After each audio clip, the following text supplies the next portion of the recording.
Наши победили в 45-м, и мы победим.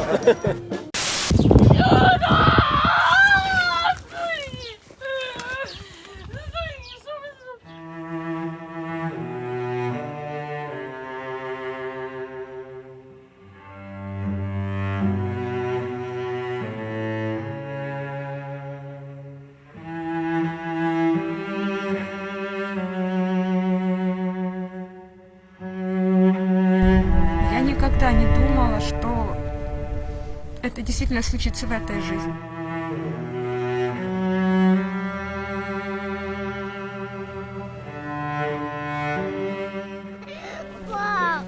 Папа там є, папа йде.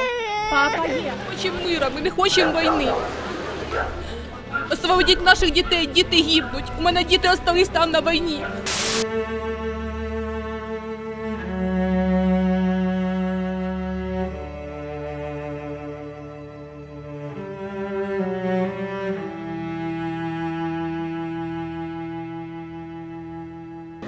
И мы решили своими силами из Башкирии собраться и помочь ребятам на передовой.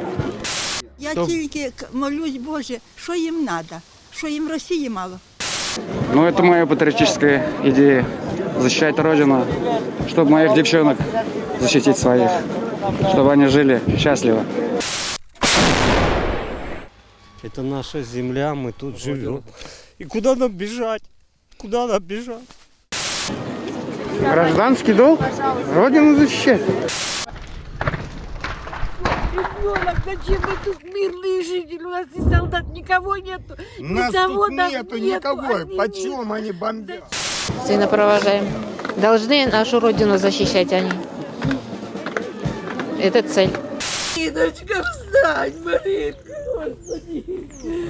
Ой.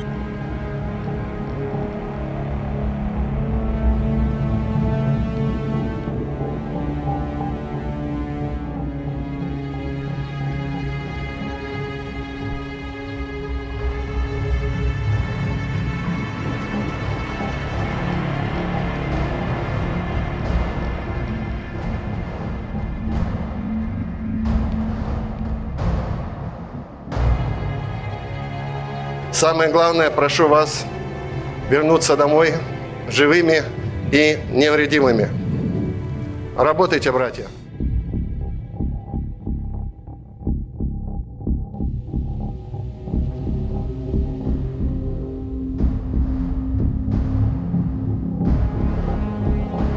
Мы выражаем надежду, что вы выполните свой воинский долг точно так же, как его выполняют тысячи башкирских парней на специальной военной операции.